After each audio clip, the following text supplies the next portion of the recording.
Hello and welcome. Claire Atteck here, and I'm delighted that you are joining me today. I've got a topic that I think you are going to find really useful. It's 6 strategies to help you recession-proof your business finances. Now, the UK is already in recession, and many other countries around the world are either sharing this status or they're heading there quickly. Now, recessions aren't unusual, but due to these unprecedented times and unusual circumstances, it's really difficult for the economists and experts to forecast how long and how deep this recession will be. However, what we do know is that this situation is not going away anytime soon, and that we must do what we can as business owners and entrepreneurs to prepare our businesses and make sure that we can get out on the other side safely. Now, I'm going to talk through my top 6 strategies to help you navigate your business finances during a recession. I'd like you to commit to doing at least one of these strategies to stand yourself in best stead for getting through this financial crisis. So let's start with strategy number 1, and that is fixing the money leaks in your business. Now, I want you to go through every cost incurred in your business on a monthly and annual basis and categorise them into one of 3 categories. The first category is the spend that you need to make to keep your business running and to keep making money.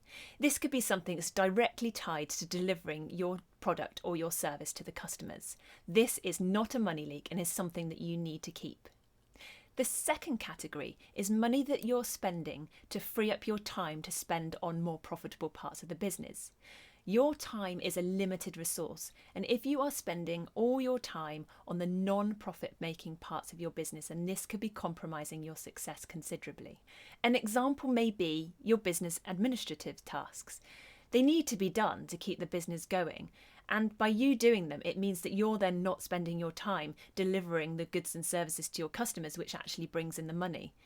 If paying for an automated system gives you that time to then concentrate on those profit-making parts, then this is a spend that is not a money leak. The third category is all those remaining costs, and these are nice to haves. Now, in a time of recession when things start to get really tight, you've really got to question whether or not those nice to haves are something you need to keep. If you can decide that you can run your business without them for now, you need to work out how to terminate them. You can either stop the payments straight away, or if you're in some kind of contractual arrangement, then pop a date in the diary to make sure that you don't forget to cancel them as and when you can. Alongside looking at the money leaks in your business, you also need to be watching those pennies. It's often easy just to review the really big spend in your business, but those small pennies can soon add up and have quite a cumulative impact on your bottom line. Now, during a recession, I would also think very carefully before entering into any lengthy financial contracts or making any large financial outlays. It may be unavoidable in your business and something that you have to do to keep going, but it's really worth considering whether these are essential at this time. You need your business to stay as nimble and flexible as possible, so avoiding these can help with this. Now, strategy number 2 is to review your product or service lines. Now, at a time of recession, you really want to be questioning which one brings you home the most money for the amount of time or money that you're putting into it. These are ones that have the highest profit margin. Now, your time is limited, and if you're spending all that time on the lower profit margin areas, then this will impact your business significantly. Have a look if you do offer more than one product or service. Can you focus on the areas that are going to be bringing you the highest return? You can also consider diversifying your revenue streams so you don't have all your eggs in one basket. Now, this is easier to do for some businesses than others, but if you can think of a way of bringing in a few extra pennies without huge demands on your time, then this can be a really valuable exercise to do during a recession. So moving on to strategy number 3, and that is to review your price points and your marketing messages. Now, both of these really rely on you understanding your ideal customer, who you're serving and what their wants, needs and desires are.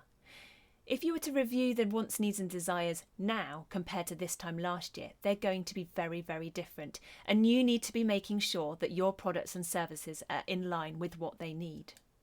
You may want to consider introducing different price points for your products and services.